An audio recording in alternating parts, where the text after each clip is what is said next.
Hi there, physics students. Let's continue our discussion of how to use the UT homework questions to explore ideas related to torque. So the last time we met, we discussed a set of questions that had a long, thin rod attached to a wall. It was tied up by string, so we went through those. Let's try to look at the angular kinematic ones, rotational kinematics. So omega equals omega naught plus alpha times time. That's one of the equations. And then theta equals theta naught plus omega naught t plus 1/2 alpha t squared. Also, omega times r equals v tangential, and alpha, that's not gonna work. Let's try that again. Alpha times r equals the tangential acceleration, and then the total acceleration is going to be the square root of centripetal squared plus tangential squared. So that will come up on one of the problems. So if you find yourself trying to figure out how to do one, and you're like, what acceleration do they mean? This is the total acceleration. Let's get rid of that circle. Looks bad. Okay, so I'm looking at number 9, and it asks you to find the velocity after some time. So they're asking you to find omega if it starts from rest. So omega naught plus alpha times t, but this is 0. So it's nothing more than omega times t is going to be your angular velocity. And it really is that straightforward. Okay, so that I hope is like a symbol of how simple these are, a symbol of how simple these are going to be. Um, there's another one that asks for the angular displacement of the same exact situation. So you found omega, you know t, you know alpha. Well, I can use theta equals theta naught plus omega naught t plus 1/2 alpha t squared. But I get to measure the angle from wherever I want. So that is 0. I know it wasn't moving to start with. So that is 0. So theta is nothing more than 1/2 alpha t squared. They gave you both of those. So it's, that straightforward. Okay, what was the next one? Now they ask for how many revolutions. Now that's a little bit tricky. And I just want to sort of think through what that would mean. This is going to be in radians. Oops.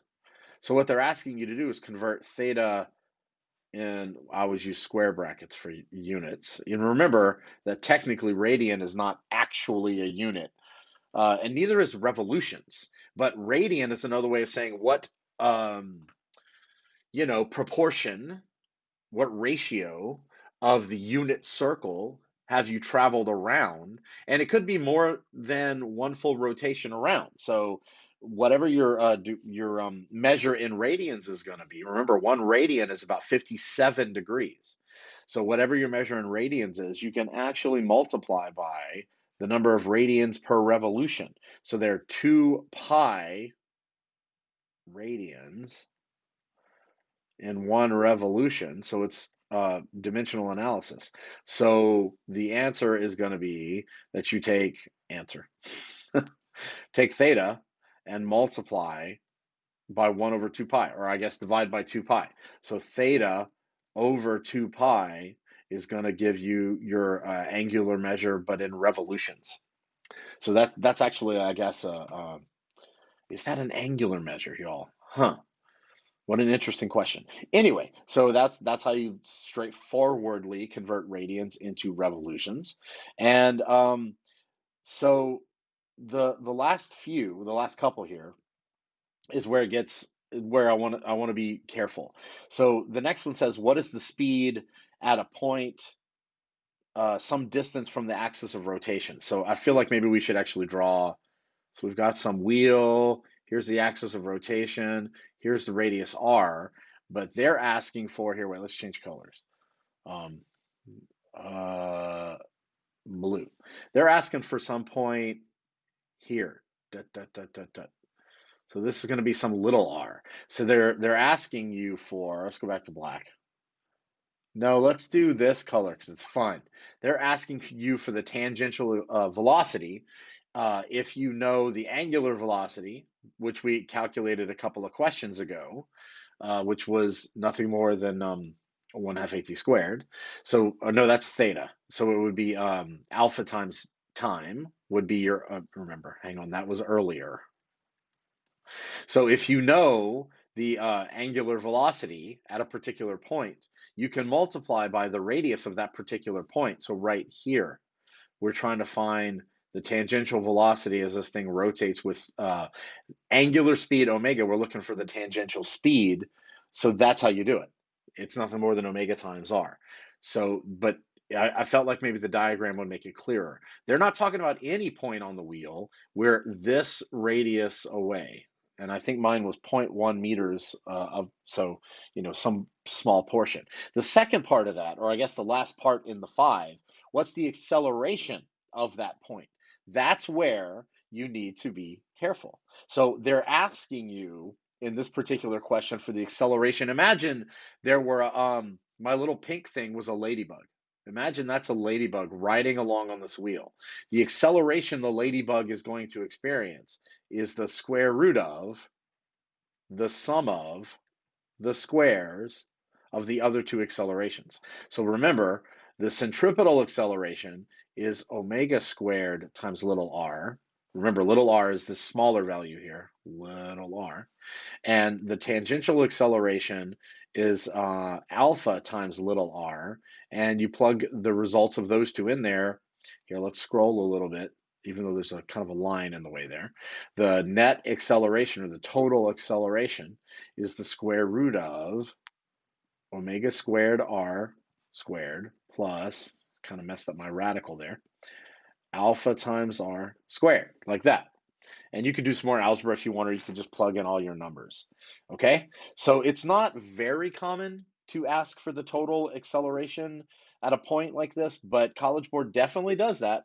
So you need to understand that it's the vector sum of the tangential plus the centripetal. So any object being forced to rotate around a wheel like that is going to be experiencing both of those accelerations at the same time.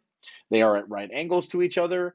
Typically, one is much larger than the other, meaning that if you're a ladybug and you're riding around on this thing, you can experience a centripetal acceleration that is large enough to overcome your static friction.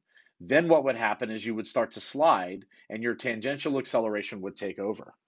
So it could be an interesting ride for a little bug.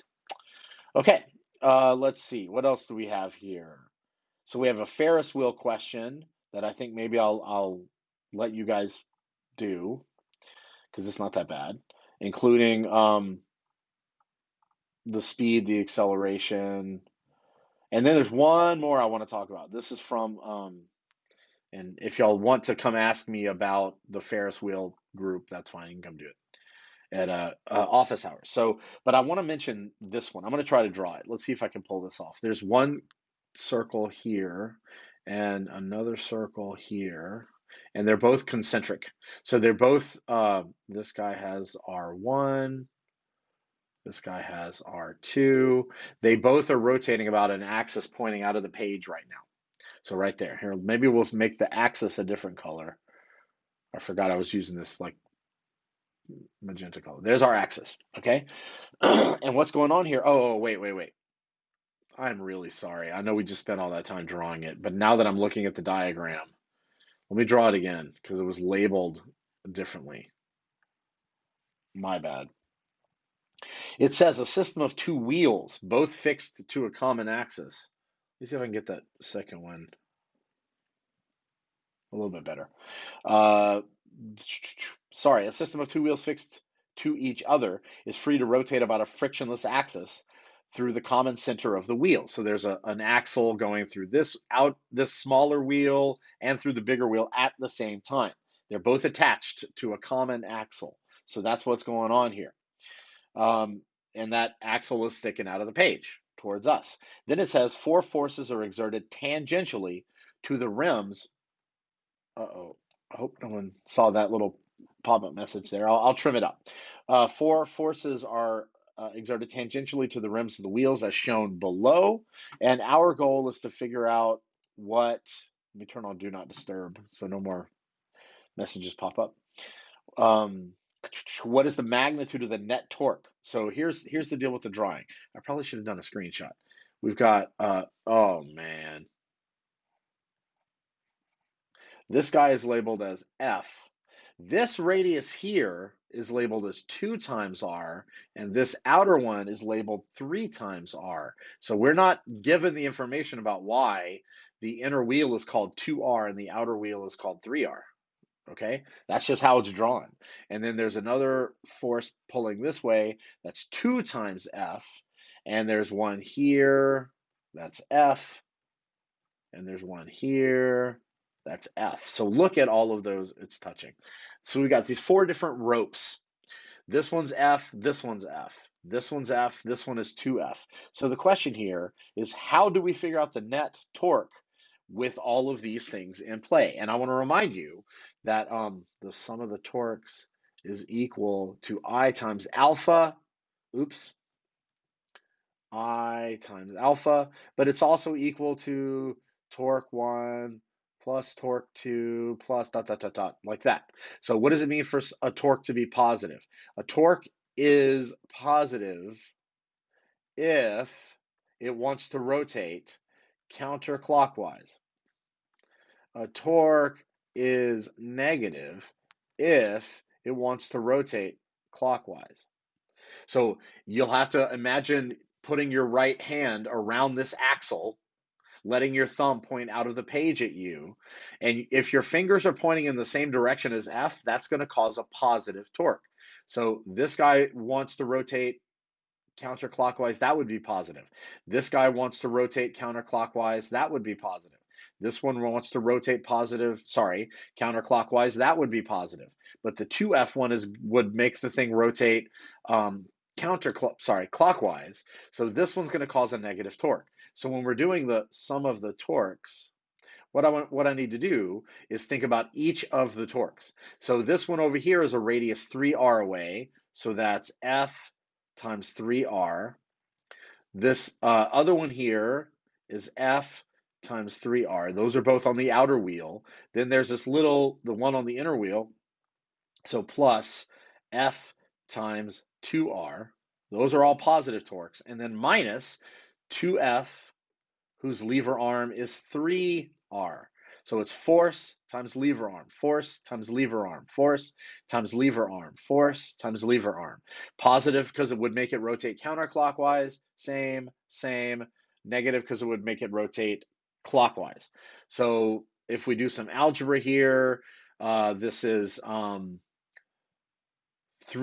plus 3R is 6R plus 2 is 8. So that's 8 FR. Hang on. 3 plus 3 plus 2, 8. 8 FR. And then minus, and this one is 2 times 3 is 6 FR. So we get a net 2 FR. So the net torque, the sum of the torques, which is the net, torque sub net, is 2 FR. So this is a very common type of problem on College Board tests. And they might even say, now that you know the net torque, what's the acceleration if you know the total moment of inertia or rotational inertia? So if we had that, the sum of the torques, which is the net torque, it also equals I times alpha. That's an I and that's an alpha. So if you know the rotational inertia, you can find the acceleration. Or if you know the acceleration of this system, we could actually numerically find the rotational inertia. So I think that's not bad. That's a pretty good set of questions. Again, come visit with me if you are unsure how to do any of these questions. I'll be doing office hours. I'm just kind of looking over them. I think we've gone over all of this stuff. You know what? I'm going to just go ahead and discuss number 1 briefly without giving away the entire answer. Number 1 is like this. There's wall, and there's this long, thin rod, and there's a force, F, like that. And this is the theta they give you. And they say, here, let me read it. A rod can pivot at one end and is free to rotate without friction about a vertical axis as shown. So a force F is applied at the other end at an angle theta to the rod. If F were to be applied perpendicular to the rod, at what distance d from the axis of rotation should it be applied in order to match this torque? So the one that they've given us here, remember that torque is equal to R cross F, which is another way of saying the lever arm. And by the way, the length of the rod is, I think they used capital L. So the lever arm is literally, that's an equals, is L. The force is F, but it's the sine of the angle between them. So what we're really saying is, if we were to, let's do this as a little highlighter here. If we were to think about the force as broken into two components like that, only the part that's at a right angle can cause the torque, okay? So whenever that's the deal with the F sine theta, if I can highlight that way. So F sine theta is the component, and you know what? Let's go ahead and draw, here's F, and here's theta, which means that this is also theta down. Oops, whoa, sorry, kind of lost it there. Here's our rod, so this is theta, which means so is that.